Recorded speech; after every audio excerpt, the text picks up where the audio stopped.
Hello and welcome to this short presentation of the current state of the web portal of Colette-Project.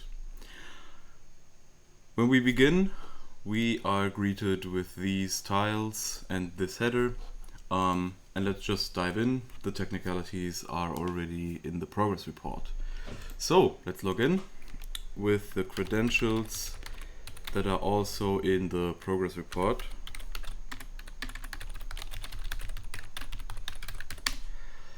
And I'm logged in. I am going to view some paths now. Let's say all the published paths. They are displayed here on the left. But we will not go into detail there. We will just create a new path and look at it once we have created it. So I click on this little plus here and I create a new path. On the left we see the task families that are currently present, as well as user created tasks. Currently, we have no user created tasks, so this is empty. Also, the reconstruction is more of a work in progress or a proof of concept, which we have put in. It's not working yet, so we will focus on the building cubes. On the right, we see our path description, our path title, a targeted grade level. This is something that the teacher fills out. So, example path. Progress report might be a path title. The teacher then assigns a targeted grade level and gives the path a description.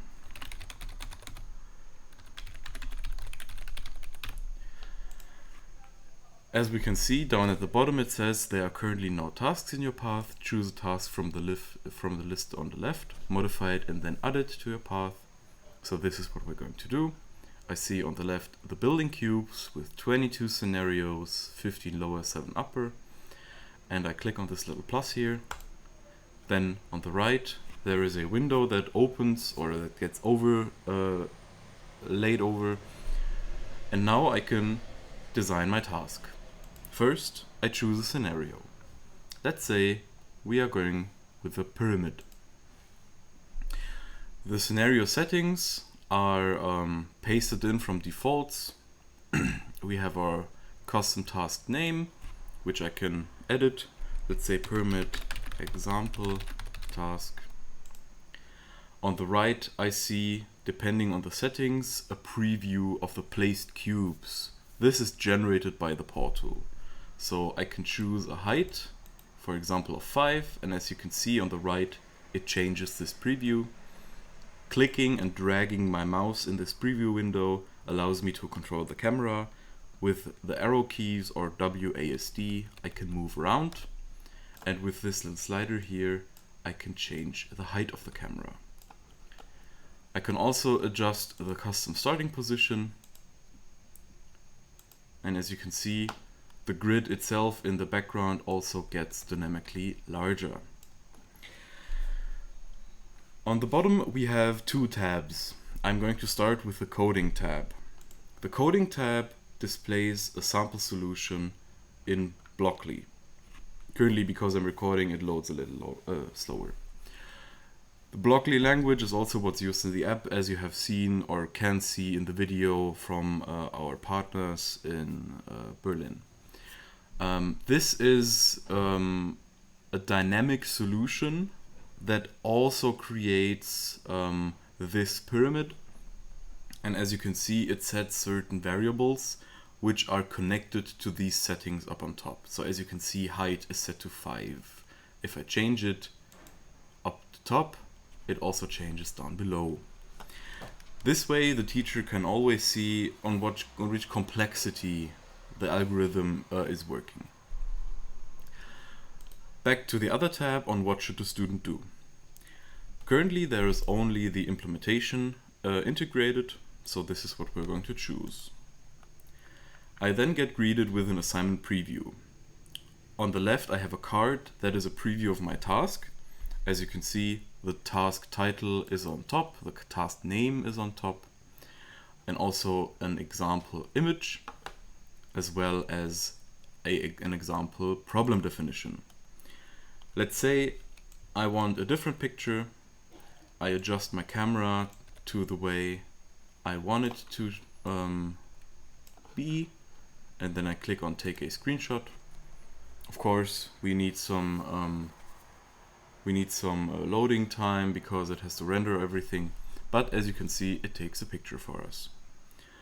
Let's say I'm not happy with the problem definition. That is also pre-generated and connected with the settings. So if I change the 4 here, it changes there too. Let's say I'm not happy with that, so I change it.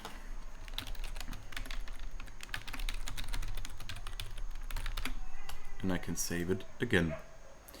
I also, on the right side, have my hints. I can edit them just as I edited this problem definition. This will work better. And I can save these as well. And I can also delete them or rearrange them in any way I like.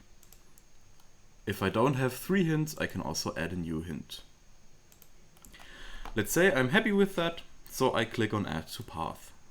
I then get a confirmation window that gives me a quick rundown on what this task is about and what the settings are, and I click on Yes.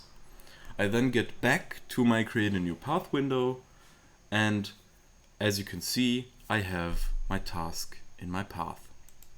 If there are multiple tasks in the path, I can drag and drop and rearrange them in the way I like. But for now, we're going to stick with one task and just create a path from this. So I click Create. It then loads a bit. I get a notification, your path was created successfully. And as you can see, I can now view my path. Example path for progress report. It automatically takes the first picture of the first task. It creates a code that I can enter into the app, which I can also copy for ease of use. I see my description. I see a list of the tasks in the path. I can click on them and see some more information about them. I also see the author of the task. Of course, that's me currently. And down at the bottom is what I funnily call danger zone. This will probably change in a later version, but this is to delete paths.